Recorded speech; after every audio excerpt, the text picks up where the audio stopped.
Emootoka ya Gravity Omutujju Range Rover etandise okubeera ng'eyogeza abantu ebyama. Kyokka ate nkuleetedde ne details ku mmotoka ya Range Rover eya Alien Skin. Ddala kituufu baagitutte. Kwaniriza nnyo wano ku SMX Media nange Mr. SMX wano tubeera ne updates buli lunaku buli ssaawa. Story wejjira wetugikolera esinga okubeera ekikulu nti stories zaffe tuziconvertinga zibeera nga zibuuka data aleme kubeera ng'agenda mu njika. Nkusaba subscribing onyigende ku notification bell eyo tujja kubeera ngu missing updates naddala nga zino. Still nkujjukiza wano ku SMX Media tusobola bulungi nnyo kulangira business yo tukubirako bukubizi kwe namba y'essimu ebisigadde n'obitulekera nga otambula ne bannaffe abasumulula Herbal Products bo bakugamba nti abasumulula Herbal Products bakugamba nti teriyo musajja Katonda gwe yatonda nga talina maanyi ga kisajja nga neera wekiri nti teriyo mukyala Katonda gwe yatonda nga talina mazzi oba nga nabukalu ate neera omuntu yenna alina akuguza eddagala ly'amaanyi g'ekisajja oba eddagala ly'amazzi oyo abeera akufera kubanga buli kimu twatondebwa nakyo lyoweetaaga eddagala ly'abasumulula Herbal Products erigenda okusumulula emisuwa otandika performing nga basajja bano kubanga amanyi g'ekisajja ogalina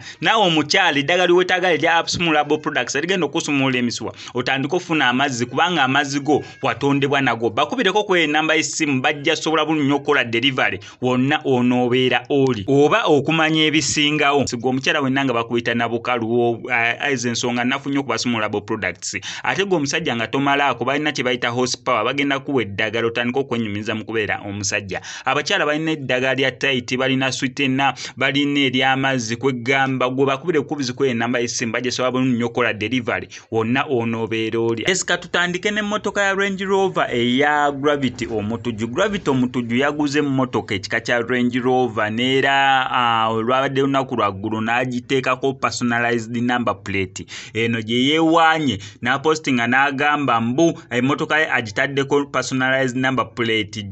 ey'ekigambo oba ey'erinnya Omutujju neera ng'eno kyamukostinze $5,000,000. Nze nga SMX atavugangako ku mmotoka oba atavugangako ku personalized number plate mwana wattu tunabadde siyinza kubeera nga mpakana ku $5,000,000 eza personalized number plate okubeera ng'ogifuna. However waliyo abantu abalala abavuddeyo ne bagamba nedda personalized number plate za $6,000,000 ne ngamba ekiki $6,000,000 ng'ovuga personalized number plate mbu ate abamu bamanyi mbu bazisasulira buli mwaka omusolo.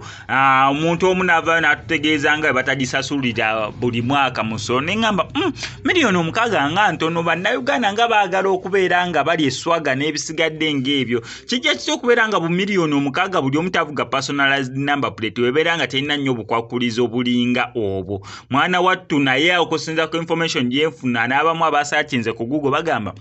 mbu personalized number plate ya $6,000,000 so si $5,000,000 nga Gravity Omutujju bwatutegeeza kati gobeera ng'olina information entuufu tugisasulire ne personalized number plate ya SMX nja kujja waneno mbabuulire full details nga ndi sure ku ki kye ndi mu kubeera nga njogerako eyo nga tuvuddeyo wa Gravity Omutujju ate ye Alien Skin kigambibwa mbu emmotoka ye ya Range Rover naye baagitutte okusinza ku information eva mu bantu ab'enjawulo kigambibwa mbu emmotoka ya Range Rover yali yamuweebwa omukyala omu olw'okubeera nti naye yali agadde music wa Alien Skin n'ebintu bye yalinga akola ng'ensasa geeno yonna abantu otandika okubeera nga bakuba Alien Skin tebinnabeerawo batandise okubeera nga bamukuba Alien Skin nga bamugeraageranya ne ku principal mwana wattu n'omukyala n'anyiga mbu engeri gy'awagira ekibiina kya National Unity Platform era bw'atyo n'amugamba emmotoka ye agikomyewo mbu era Alien Skin agenda kuddamu okubeera nga atambulira mu mmotoka ye eri eya kangaroo erina emitayimbwa eringa ng'esinisa amannyo emmotoka ya Alien Skin etiisa abantu